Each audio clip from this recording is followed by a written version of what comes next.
এবং যে ঘটনাটি আমরা এই মুহূর্তে হাতে পেয়েছি তিনিও আমাদের একজন লিসেনার এবং তিনি যেভাবে ঘটনাটি লিখেছেন আমি চেষ্টা করব সেভাবেই ঘটনাটি পড়ে শোনাতে। লিখছেন, আসসালামু আলাইকুম রাসেল ভাই, আমি মোহাম্মদ ইখলাস শেখ বাপ্পি রাজশাহী জেলার বাঘা থানার কলিগ্রাম থেকে বলছি। এবং তিনি দুটো ঘটনা পাঠিয়েছেন, যার মধ্যে একটি ঘটনা সিলেক্টেড হয়েছে, সেই ঘটনাটি হচ্ছে এটি। তাই তিনি লিখছেন যে আমি আবারও দুটা ঘটনা নিয়ে হাজির হলাম ভূত.com টিমের সাথে।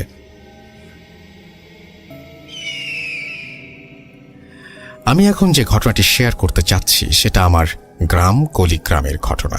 ঘটনাটি একজনের সাথে ঘটে না, তবে ঘটনা যাকে নিয়ে কেন্দ্র করে তার নাম আনেরা বেগম। তাকে সবাই দাদি বলে ডাকত। তো মূল ঘটনায় আসা যাক। ঘটনাটি 1998 সালের। আপনারা সবাই ভালোভাবে জানেন যে 1998 সালে প্রচুর পরিমাণে বন্যা হয়েছিল। তো আগেই একটা ঘটনায় বলেছি যে আমাদের গ্রামটি পদ্মা নদীর তীরে, অর্থাৎ পদ্মার শাখা নদীর পাশে, মানে আমাদের গ্রামটি পদ্মা নদীর পাশ দিয়ে চলে যাওয়া একটি গ্রাম। ঘটনাটি যখনকার, তখন আমাদের গ্রামটি আরও নিচু ছিল। তখন মানে অনেক নিচু থাকলেও এখন অনেকটা উঁচু হয়ে গেছে, বন্যার পানি আগের মতো আর ঢুকতে পারে না। তো তখন মানে 1998 সালে সেই বন্যায় আমাদের গ্রামেও পানি ঢুকে পড়ে। এমন কোনো বাড়ি নেই যেখানে পানি ঢুকে পড়েনি। আমাদের গ্রাম সহ আশেপাশের প্রায় সব গ্রামেই পানি ঢুকে যায়। তো ঘটনাটি যে দাদির সাথে ঘটে, তিনি ছিলেন একজন বিধবা নারী এবং তিনি ছিলেন বন্ধ্যা। তার মানে তার কোনো সন্তান ছিল না, আর ওনার বয়স ছিল প্রায় 65 থেকে 70 বছর। তিনি তার খাবারের চাহিদা মেটাতে বিভিন্ন এলাকায় ঘুরে ঘুরে সাহায্য চাইতেন এবং দিন শেষে যা পেতেন তা দিয়ে বাজার করতেন। এবং পাশেই বিশাল বিশাল আমের গাছ ছিল, মাঠের পর মাঠ বিস্তৃত গাছ, এক পাশ থেকে আর এক পাশ দেখা যেত না। এখন সেই বাগানের কিছু অংশ আছে, সেখান থেকে তিনি লাকড়ি সংগ্রহ করতেন এবং রাতে রান্না করতেন। আবার পরের দিন সেইম কাহিনী। এভাবেই চলতে থাকে তার জীবন। তো সেই ভয়াবহ বন্যা গ্রামে ঢোকার পর তিনি তার বাড়ি থেকে বের হতে পারতেন না এবং তিনি তখন থেকে প্রায় না খেয়েই থাকতেন। গ্রামের কোনো মানুষ বা পৌরসভার পক্ষ থেকে কিছু আসলে তাই খেত। এভাবে প্রায় অনেক দিন কেটে যায়। সেই বৃদ্ধার ঘর থেকে কোনো সারা শব্দ আসে না। তাই কয়েকজন মিলে ওনার বাড়িতে গিয়ে দেখে ঘরে কেউ নেই এবং ঘরের ভেতর থেকে অনেক পচা গন্ধ আসছে। আর ওনার বাড়ি একটু নিচু হওয়ায় ওনার বাড়ির ভেতরে পানি উঠে গিয়েছিল। সবাই বৃদ্ধাকে না পেয়ে মনে করেন হয়তো বৃদ্ধা খাবারের জন্য অন্য কোথাও গেছেন। বিষয়টি সবাই স্বাভাবিকভাবেই নেন। আসলে বৃদ্ধাটি অনেক দিন না খেয়ে থাকতে থাকতে অনেক দুর্বল হয়ে পড়েন এবং উনি ঘর থেকে বের হতে না পারায় একসময় মারা যান। ওনার মৃত্যুর ঘটনাটা আমরা পরে জানতে পারি, আপনারাও জানতে পারবেন। এভাবে অনেকটা সময় কেটে যায়। তখন বন্যার পানিও শুকিয়ে যায়। অনেক দিন পর তখনকার সময়ে একটা পাগল ছিল আমাদের গ্রামে, ওর নাম ছিল ঝাড়ু পাগল। তিনি প্রায়ই বলতেন এই দাদি আনেরার সাথে নাকি তার মাঝে মাঝে দেখা হয়। দাদি নাকি তাকে বলে, তোরা সবাই মরবি, কাউকে শান্তিতে থাকতে দেব না। সবাই পাগলের পাগলামি মনে করে হেসে উড়িয়ে দেয়। তো একদিন হয় কি, তখন যারই সন্তান সম্ভবা হন, যিনি তারই সন্তান কোনো না কোনোভাবে মানে মিসক্যারেজ হয়ে যায় আর কি। একদিন এক অন্তঃসত্ত্বা নারী রাতে বাড়ি থেকে বের হয়। বাড়ির একটু দূরেই বাথরুম, সেই কারণেই বের হন তিনি। এবং সেদিন তার স্বামীকে অনেক ডাকাডাকি করেন তিনি, তারপর স্বামী ওঠেন না এবং তিনি একাই বাথরুমের উদ্দেশ্যে রওনা হন। এবং হঠাৎ করেই তিনি দেখেন যে চারিদিকে শব্দ টব্দ সবকিছু বন্ধ, নিস্তব্ধ একটা পরিবেশ। কিছুক্ষণ পর টয়লেটের ভেতর থেকে তিনি শুনতে পান দূর থেকে কেউ আসছে, পাতার উপর খসখস শব্দ। তিনি একটু ভালো করে লক্ষ্য করে দেখেন যে কোন এক বৃদ্ধা মহিলা তার দিকে এগিয়ে আসছে। কাছে আসতেই তিনি টয়লেটের ভেতর থেকে দেখতে পান যে ওইটি একটি বৃদ্ধা মহিলা, যিনি 2 মাস আগে হারিয়ে গেছেন বা তার কোনো সন্ধান পাওয়া যায়নি বা তিনি মারা গেছেন। তারপর ওই দাদি ওনার টয়লেটের দরজায় খুব জোরে জোরে ধাক্কাতে শুরু করেন। উনি দরজার কোনো একটা ছিদ্র ছিল যেখান দিয়ে তিনি দেখতে পান এবং দরজা ধাক্কা ছিল এবং তিনি বলেন যে তার খুব ক্ষুধা লেগেছে এবং তিনি তার বাচ্চাকে খেতে চান। অনেক দিন নাকি তিনি কিছু খাননি। এটা শুনে সে অন্তঃসত্ত্বা নারী অজ্ঞান হয়ে যান। এদিকে তার স্বামী তাকে বিছানায় না পেয়ে খুঁজতে গিয়ে দেখেন তার স্ত্রী টয়লেটের ভেতরে পড়ে আছেন। তারপর হয়তো ভয় পেয়ে বা অন্য কোনো কারণে তার বাচ্চা সত্যি সত্যিই মিসক্যারেজ হয়ে যায়। এভাবে প্রায় 2 বছর গ্রামের কোনো মানুষের বাচ্চা হয়নি। যেই নারী অন্তঃসত্ত্বা হতো, কোনো না কোনোভাবে সে ক্ষতিগ্রস্ত হতো, বুড়িকে দেখতে পেত, এরকম একটা ব্যাপার ঘটতো তার সাথে। এটা যদি একজনের হতো তাহলে ব্যাপারটা হয়তো স্বাভাবিক একটা ঘটনা মনে হতো বা একটা বিচ্ছিন্ন ঘটনা মনে হতো। যখন গ্রামের সব মানুষ দেখলো এবং সেটা যখন একজনের সীমাবদ্ধ থাকলো না, সব অন্তঃসত্ত্বা নারী যখন সেই বৃদ্ধাকে দেখতে পায় এবং বাচ্চা নষ্ট হয়ে যায়, তখন কিন্তু সত্যিই সেটা একটি ঘটনা। তাই গ্রামের বিভিন্ন মানুষ মিলে কবিরাজের কাছে যায়। একজন কবিরাজ আমাদের গ্রামে এসে বলে গ্রামে কোনো বদজিনের নজর পড়েছে। তারপর তিনি গ্রামটিকে বন্ধ করে দেন। তারপর প্রায় 2 বছর 5-6 মাস আর কোনো সমস্যা হয়নি। ঠিক এতদিন পর এই সময়ে যাদের বাচ্চা জন্ম নিয়েছিল তারা সবাই ঠিকঠাক মতো তাদের বাচ্চা প্রসব করতে পেরেছেন। তখন আমার নিজের বড় চাচির এক মেয়ে সন্তান হয়। তো ওনারা অনেকদিন পর বাচ্চা পেয়ে অনেক খুশি। একদিন চাচি দুপুরবেলা রান্না বান্না করে ঘরের বিভিন্ন কাজ করতে করতে সন্তানকে শুইয়ে রেখে বাইরে যান। বাইরে থেকে হঠাৎ তিনি তার বাচ্চার কান্নার শব্দ শুনতে পান। দৌড়ে এসে দেখেন তার বাচ্চার পেটের মাংস কে যেন ছিঁড়ে খেয়ে চলে গেছে, আর পেট থেকে প্রচুর রক্ত বের হচ্ছে, আর বাচ্চার নাড়ি ভুড়ি সব চারিদিকে ছড়িয়ে ছিটিয়ে আছে। কয়েক মিনিটের মধ্যে বাচ্চাটি মারা যায়। আমার বড় ভাইও সেখানে ছিল। চারিদিকে কি কষ্টের পরিবেশ তৈরি হয়েছিল তখন এটা বোঝানো যাবে না। অনেকদিন পর আমাদের পরিবারে একটা সন্তান আসে, কিন্তু সে মারা গেল। এইভাবে মারা গেল। এই ঘটনা কেন ঘটলো কেউ বুঝে উঠতে পারে না। এইভাবে আরো কয়েকটা বাচ্চার নির্মম মৃত্যু হয়। শেষ যে বাচ্চাটা মারা যায় তিনি আমার সম্পর্কে প্রতিবেশী চাচি হন, তার বাচ্চা। তিনি ঘটনার দিন বাইরে থেকে ঘরে ঢুকতেই দেখেন তার বাচ্চাটিকে ওই বৃদ্ধা মহিলা তার মাথা বাচ্চার পেটের মধ্যে ঢুকিয়ে দিয়ে কামড়ানোর মতো করে কিছু একটা খাচ্ছে। এই ঘটনা দেখে তিনি অনেক জোরে জোরে চিৎকার করেন। আশেপাশের মানুষজন কি হলো ব্যাপারটা দেখতে আসে, আর ওই চাচি ওনাদের সব খুলে বলেন। তখন গ্রামবাসী ভাবে বৃদ্ধা মহিলা হয়তো এখনো বেঁচে আছে এবং তিনি এই কাজগুলো করছেন। তারপর গ্রামে একটা মিটিং ডাকা হয়। সেই মহিলাকে ধরতে হবে, অর্থাৎ সেই বৃদ্ধাকে ধরতে হবে।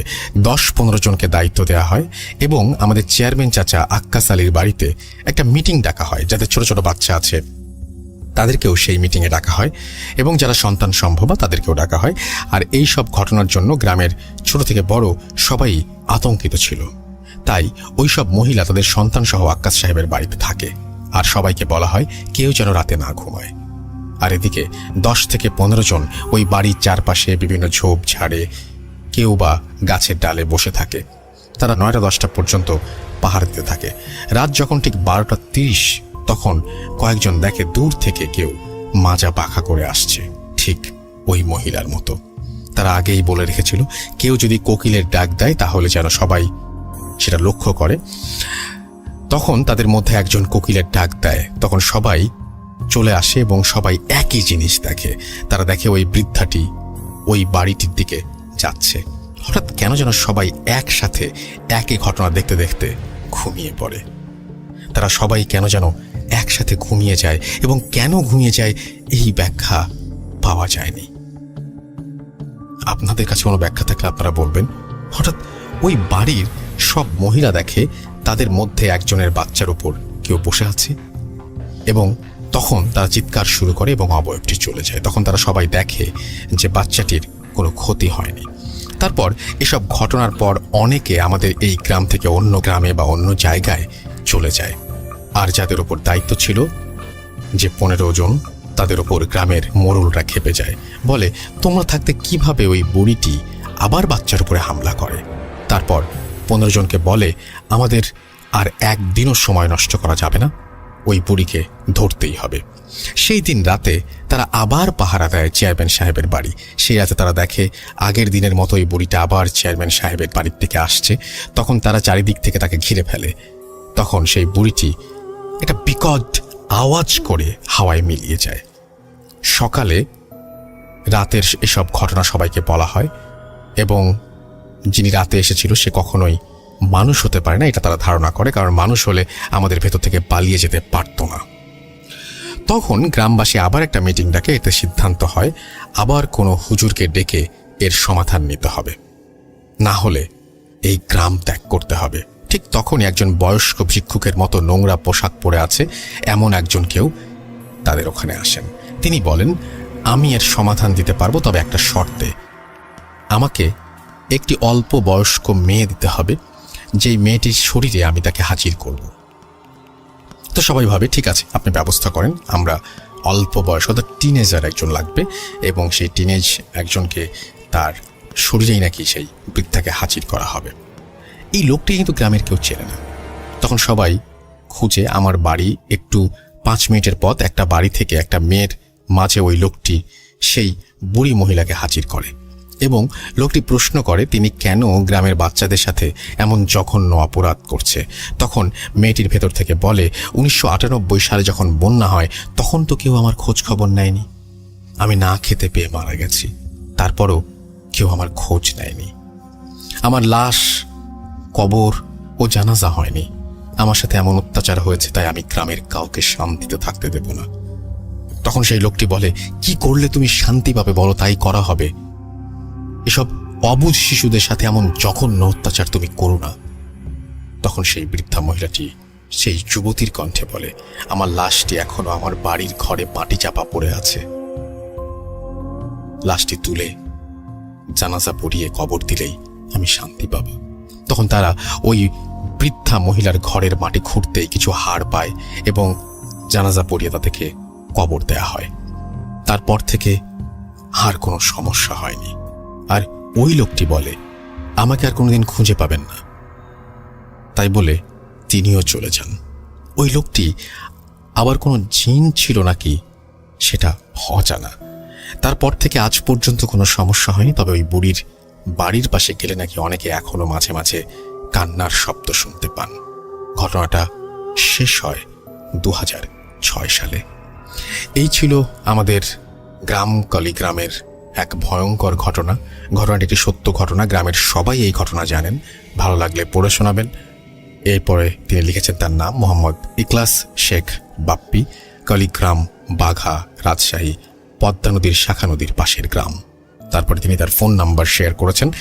আমি আপনাদের সবাইকে একটা কথাই বলবো যে জুজুর ঘটনাটা শুনেছেন না, অনেকটা সেই রকম একটা ঘটনা অনেকদিন পরে পেলাম, যে ঘটনাটি এরকম বাচ্চাদেরকে খেয়ে ফেলার ঘটনা, বাচ্চারা হারিয়ে যাবার ঘটনা, এবং এরকম ঘটনা আমি বিশ্বাস করি আপনাদের কাছেও আছে। যদি থাকে তাহলে সাথেই থাকুন।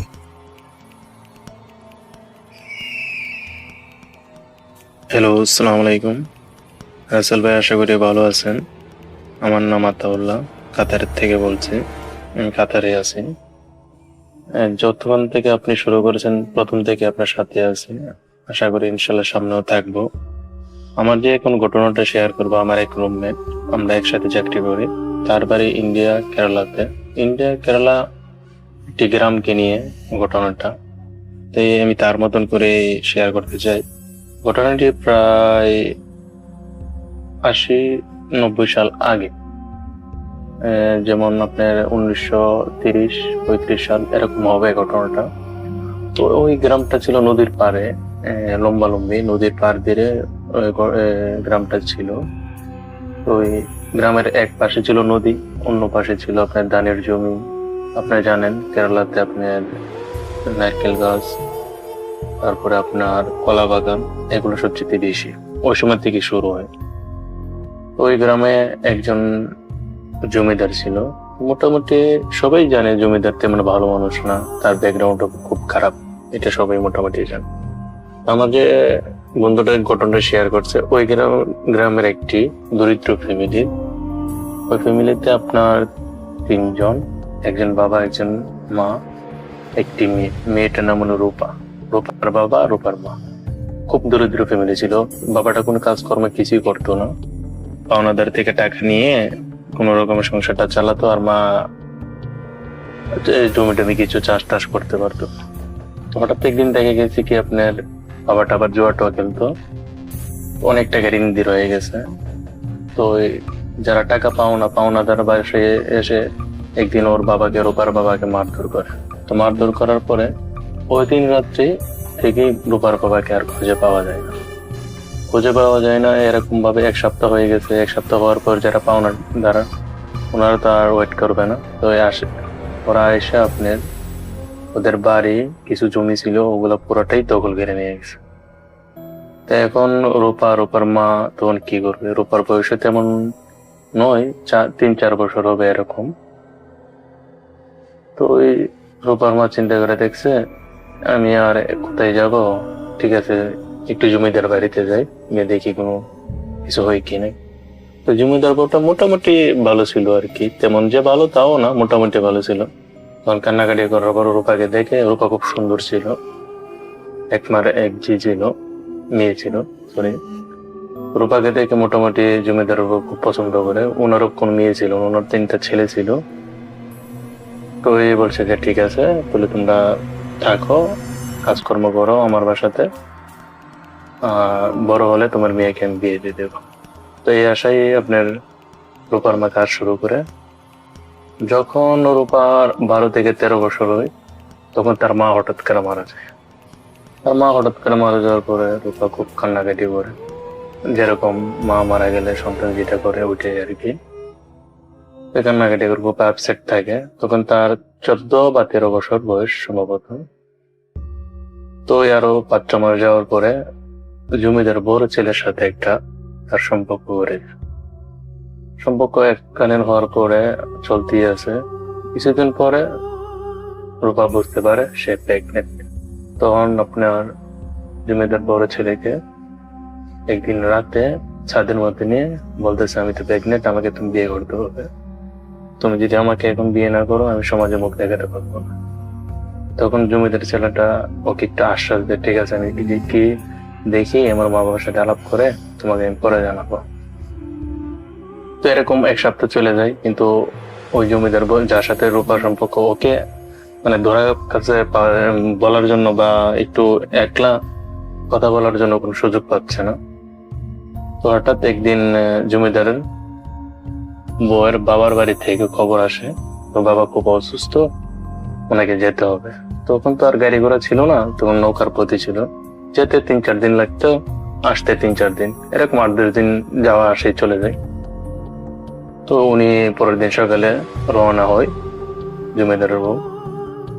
তখন আপনার ওই দিন রাত্রে আবার রূপা জমিদারের বড় ছেলের সাথে আবার যোগাযোগ করে ওর সাথে এক সময় আপনার অনেক কথা মার্কেটিং হয়। জমিদার ছেলেকে বলতেছে, দেখো আমি তো একজন জমিদার ছেলে, আমি যদি তোমাকে বিয়ে করে আমার মা বাবার মান সম্মান থাকবে না। আমি তোমাকে কিছু টাকা পয়সা দিয়ে দিবো, তুমি অন্য কোনো জায়গার মধ্যে তোমাকে বিয়ে দিয়ে দেবো, তুমি চলে যাবে এখান থেকে, আমি কিছু টাকা পয়সা। রূপা মানতে রাজি না, ও ওর কাছে বিয়ে হবে। তো এই ঘটনাটা জমিদার কিছুটা বুঝতে পারে, ওদের সাথে কথা বলার সময় জমিদার কিছুটা টের পায়। তো পরের দিন সকালে জমিদার বড় ছেলের সাথে জমিদার কথা বলে কি ঘটনা কি আসে বিষয়। তখন বড় ছেলে সবকিছু খুলে বলার পরে তো একটু রাগান্ত পাবো হইবেই। তখন ওনারা একটা প্ল্যান করে, ঠিক আছে আজকের রাত্রে রূপাকে ছাদের উপর নিয়ে আসো, বলো কথা আছে। তুই ছাদের উপর নিয়ে আসে কথা আছে, বলো তুমি তাকে টাকা দিবে, স্বর্ণ দিবে, যদি মানে তো মানলেই, না মানলে পরেরটা দেখা যাবে। ওনারা একটা প্ল্যান করে ওকে ছাদে নিয়ে আসে, জমিদার বাড়ির ছাদে নিয়ে আসে। জমিদার বাড়ি যেরকম হয়, যা বলার নতুন কোনো বলার কোনো প্রয়োজন নাই, সবাই জানে কিরকম হয় জমিদার বাড়ি বলা। তো আপনার রাত্রে আসার পরেও ওই ছেলেটা একই প্রস্তাব দিয়ে, কিন্তু মেয়েটা মানে না, রূপা মানে না।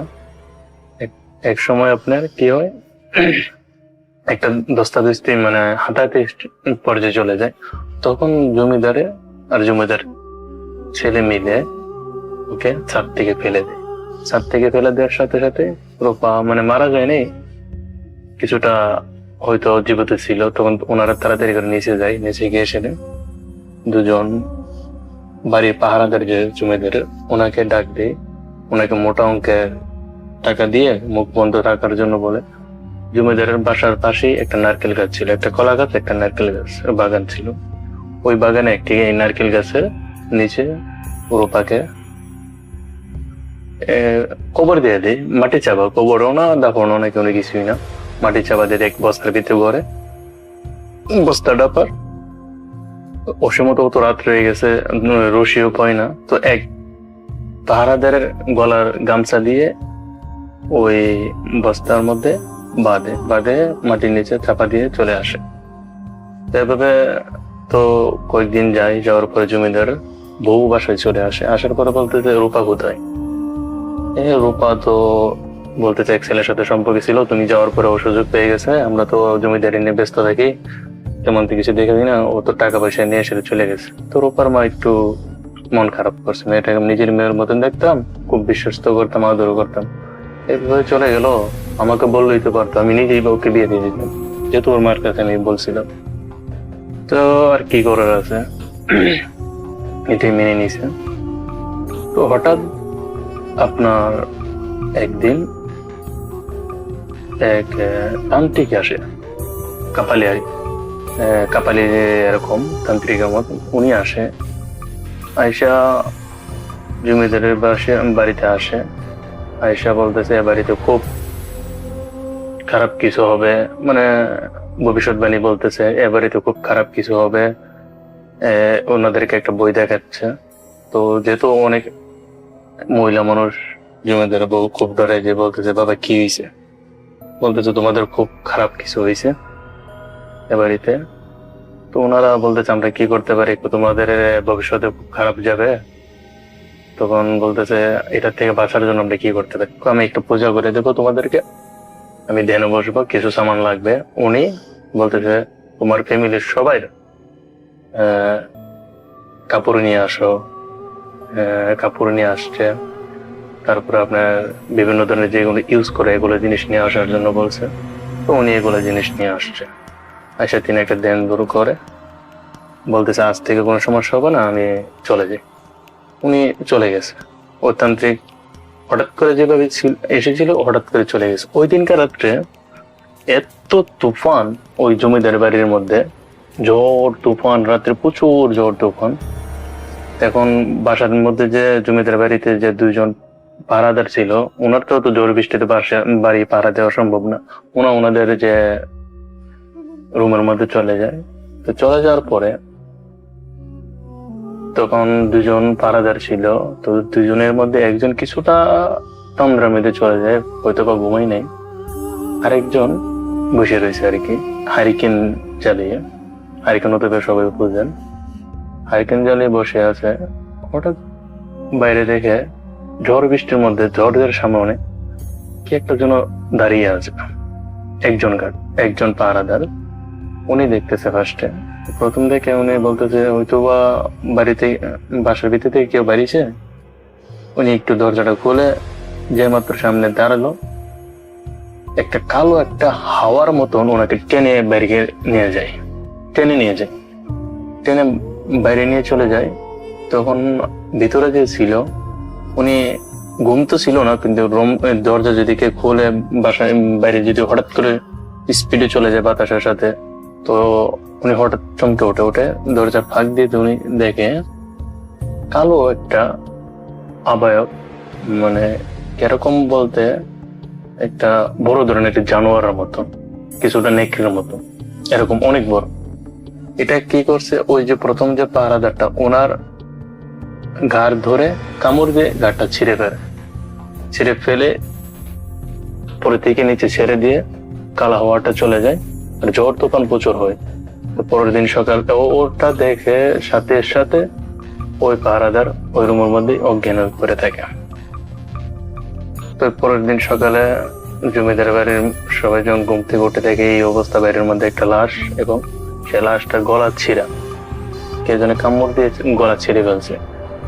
তখন জমিদার সবাই বলতেছে হয়তো বা জঙ্গল টঙ্গল দিকে আছে, বাঘ টাঘ হইতে পারে, বা জঙ্গলের কোনো পশু এসে এরকম এটা করতে পারে। তখন রুমের ভিতরে এসে দেখে ও অজ্ঞান, কোনো সেন্স নেই। ওকে কথা বলতে বলে, তারপরে সেন্স আসে কিন্তু কথা বলতে পারে না। তাকে বলে কি হয়েছে, কি আসে, সে কোনো ধরনের কথা বলতে পারে না, বাকবিদ্ধ হয়ে যায়, কোনো ধরনের কথাই বলতে পারে না।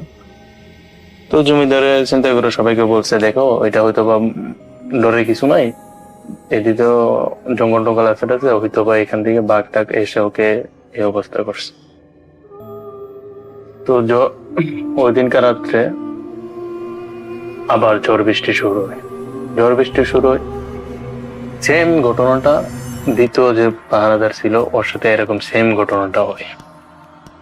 সেম ঘটনাটা হওয়ার পরে তো জমিদারের বাসার সবাই খুব আতঙ্কে চলে যায়, না এটা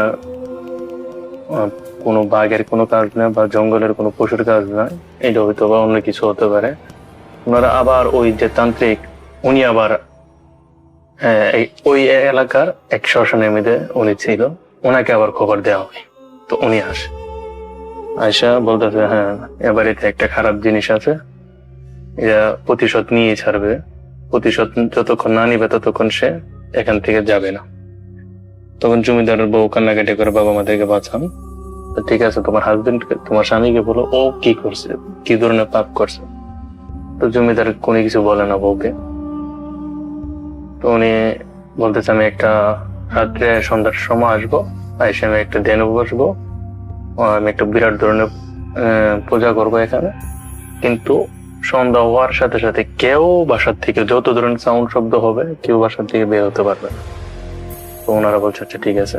তো উনি আপনার সন্ধ্যাবেলা আসে, এসে ধ্যানে বসে, ওনারা সবাই রুমের ভিতরে দেখে আপনার আবার ঝড় বৃষ্টি নাই, কিন্তু ঝড় আসছে, প্রচুর বাতাস, কোনো বৃষ্টি নাই। উনি সন্ধ্যা থেকে সকাল ভোর পর্যন্ত ছিল, কি করছে উনি কাউকে কিছু বলে নাই, না বলে জমিদার বাড়ির বউকে বলে যায়, আজ থেকে কোনো সমস্যা নেই, তোমরা খুব ভালো থাকবে, আমি চলে যাই। ওনাকে দান দিকনে দেওয়ার জন্য, টাকা পয়সা দেওয়ার জন্য আসছিল, কিন্তু কিছুই নেই নাই, প্রথমবারও নেই নাই, দ্বিতীয়বার কি নেও নেই, যার কারণে ওনাদের একটু বিশ্বাস হয়ে গেছে না উনি খুব ভালো মানুষ, যদি টাকার জন্য এগুলো করতো তো টাকা নিত, কারণ ওনার টাকা পয়সা কিছু নেই, উনি চলে গেছে। তো এরকম এক সপ্তাহের মতন ভালো ছিল। এক সপ্তাহ পরে হঠাৎ আপনার জমিদার যে বড় ছেলেটা, সে রুমের দরজা খুলে বাইরের ছাদের দিকে একটু হাঁটাহাঁটি করার জন্য যাবে, এরকম সময় আপনার শুনে কি নুপুরের একটা আওয়াজ। তো হঠাৎ করে চিন্তা করে দেখে বাড়িতে তেমন কেউ নাই, উপরের তলার মধ্যে এরকম ছাদের মধ্যে কেউ নুপুর পরে হাঁটাহাঁটি করবে, তার একটা কিউরিয়াসিটি জাগে। তো সেও ওই সাউন্ডের সাথে সাথে সাথে সাথে ছাদের উপরে যায়। ছাদের উপরে যায়, এটা আবার মানে উনি যে ছাদের উপরে যাচ্ছে বা যেতেছে, এটা আবার জমিদার কিছুটা দেখতে পারে, কারণ উনি মুরব্বী মানুষ, উনি রাত্রে তেমন একটা ঘুমান না, আর ও ঘটনার পরে তিনি জানালা খুলে দেখতে চায় আর কি। তো এক সপ্তাহের মতো হয়ে গেছে, কোনো সমস্যা নেই, উনি জমিদারও কেন কিছু বলে নাই, ছেলেজন ছাদে যাচ্ছে একটু হাওয়া খাওয়ার জন্য, যাক সমস্যা নেই, ছাদে যায়। ছাদে যাওয়ার পরে তো জমিদারও আবার এসে শুয়ে যায়। পরের দিন সকালে দেখে ওনার বড় ছেলের মৃতদেহ নিচে পড়ে আছে, উপর থেকে ফেলে দেয় বা হাত পা এক ধরনের হামছি, যেরকম একটা বাঘ যদি শিকার করে যেরকম সারা শরীরে ছিন্নি বন্যা করে ফেলছে। এটা দেখে তো আপনার খুব সবাই আতঙ্কের মধ্যে চলে গেছে, কান্নাকাটি, বারাসের বড় ছেলে সবাই সুখ পালনের মধ্যে চলে গেছে, কান্নাকাটি করতেছে। তো আপনার জমিদারের বউ এক ভাই ছিল, সে জিনিসটা বুঝতে পারে, তার শুনে তার বাগ্নের এই অবস্থা হয়েছে, উনি করছে একজন হুজুর নিয়ে আসছে, খুব নামি হুজুর, মানে ওই এলাকার খুব মানে নাম দাম আছে ওনার, বা উনি খুব ভালো হুজুর এরকম সবাই জানে।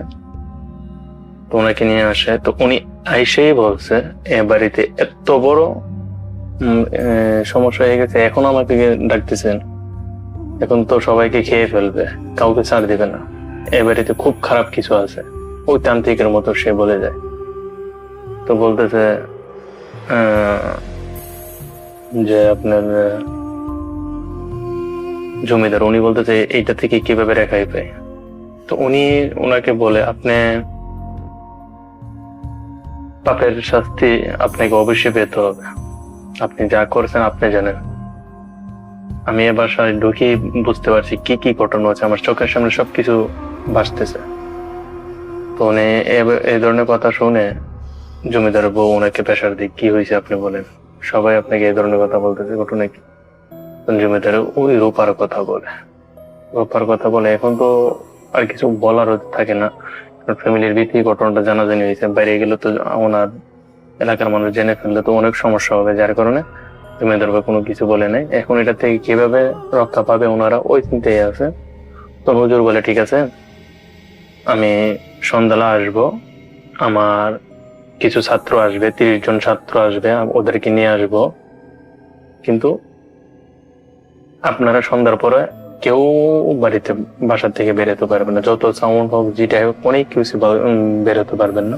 ওই হুজুর আসছে, ওই দিন রাত্রে আসছে, ওনাদের কিছু নিয়ম বলে দেয়, কিছু সামান টামান এগুলা জিনিসপত্র এগুলো জোগাড় করার জন্য ওনারা এগুলা জোগাড় করে, জোগাড় বলতে 30টা কলসি, 30টা কলসি ভরা পানি, এবং পানিটা খুব পাক পবিত্র জায়গা থেকে নিয়ে আসতে হবে।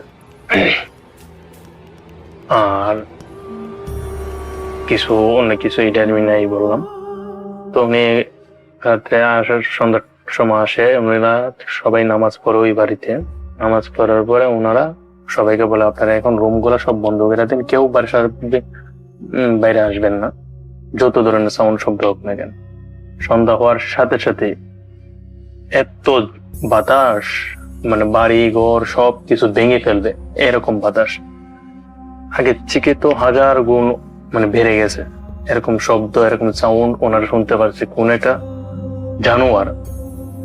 জানোয়ার এসে হুঙ্কার দিচ্ছে, আর একটা মেয়েলি কণ্ঠ রাক্ষসের মতন, আমি সবাইকে খেয়ে ফেলবো, কাউকে ছাড়বো না, সবাইকে খেয়ে ফেলবো, কাউকে ছাড়বো না।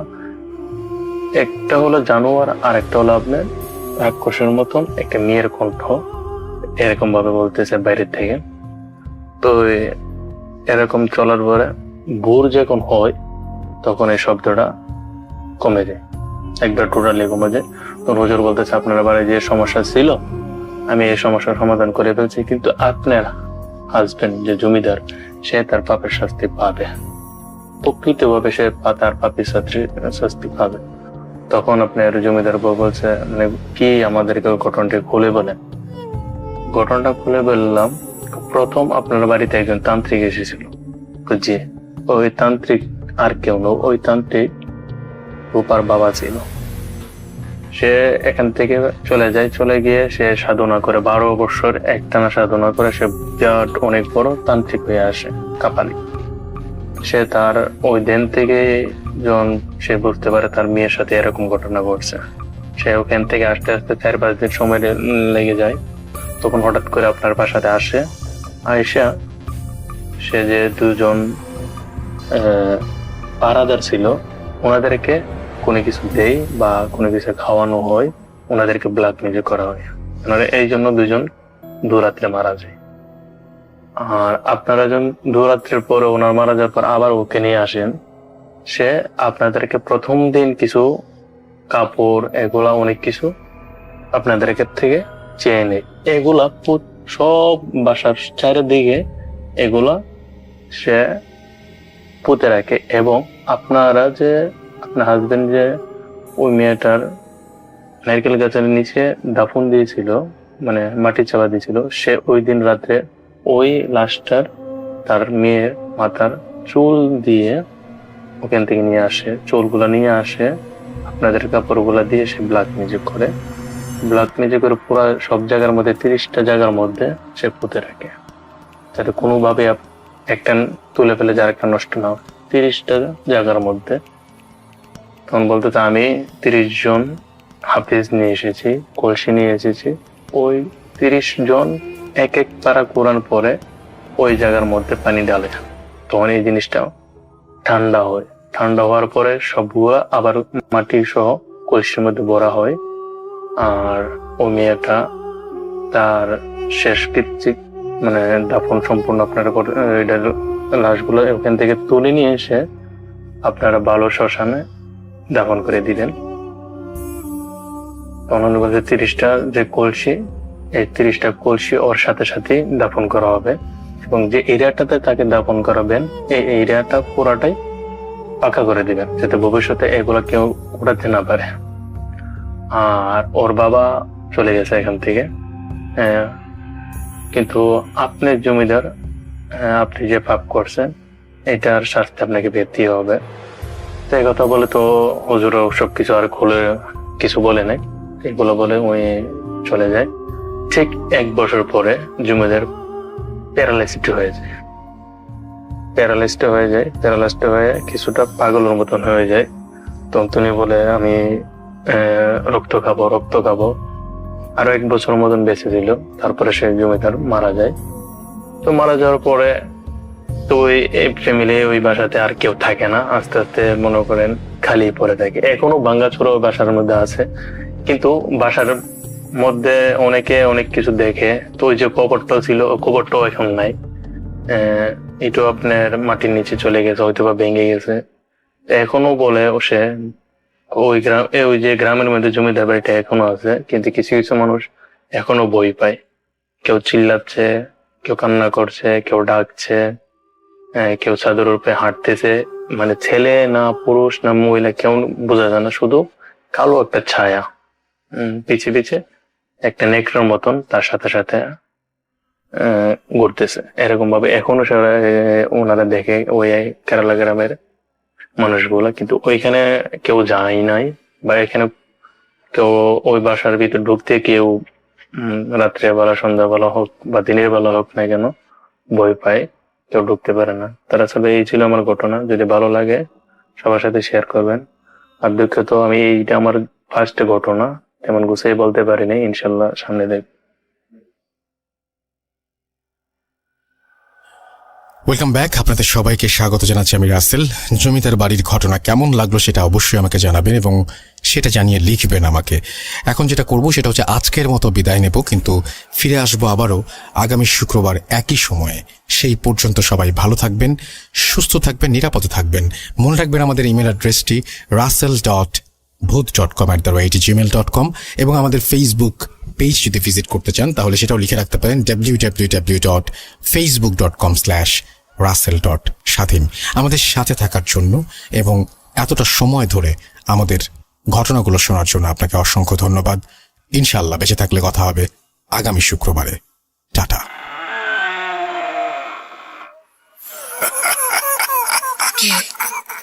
কে তুমি? Bhoot.com. The fear returns with Rasel.